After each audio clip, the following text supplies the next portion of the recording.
Hello game devs.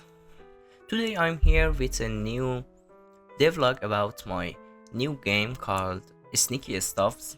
Today I want to show you my new system that can create a room mesh with this drawing stuff here. For example, if I do something like this and then I draw something, and then when I click on the button here, then we will have something like this.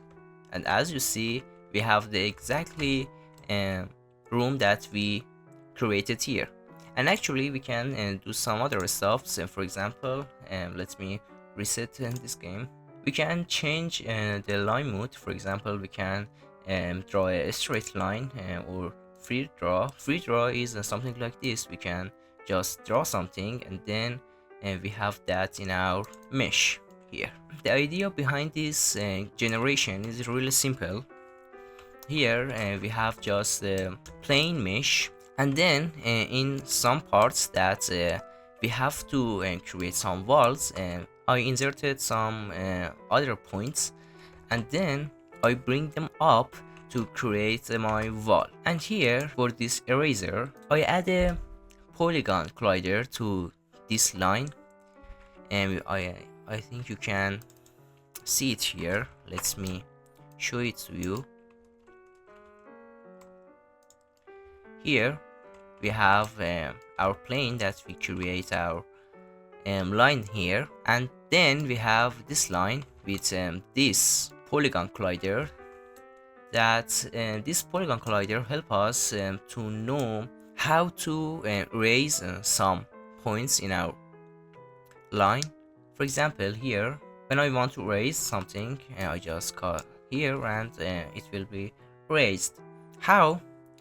Here I use the raycast, and then when my raycast hit this, then I know that I have to remove this line. And with this stuff, I created a sample room here with my player, and we can walk around in our game. And as you see, I improved my camera a little more. For example, when our camera hits a wall, it can't go inside our walls, it's actually collide our wall.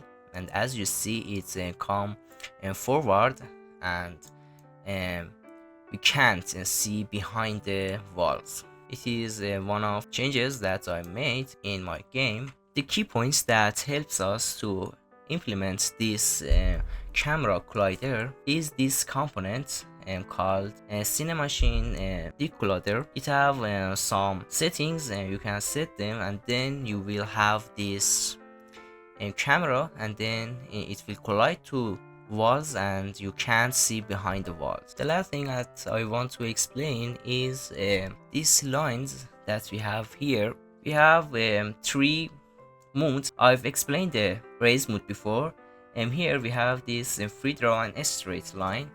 And this straight line is really simple, and we just use the first point and the last point to create our line. And as you see, we have these lines here. It will check that which one is bigger, length or height, and with that it decides how to create our line in the vertical mode or in a horizontal mode. And as you see, when I move my cursor, for example here, we will have this vertical, and when I move it here, we will have a horizontal line.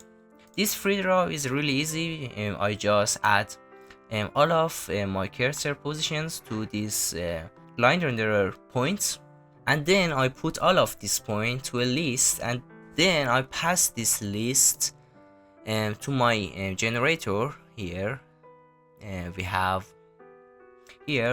this our generator, and this generator will create our mesh with these points that our map data give to him. I'm trying to create asset tool for other developers to use this tool. I'm trying to make it better and add some optimization, and I want to do something that make it easy to use. And after that I will publish this stuffs to my GitHub account, and then I will create a video and tell my subscriber to download these assets. Okay, it's enough for this video. I hope you enjoyed this devlog and learned something. See you in the next video, and goodbye.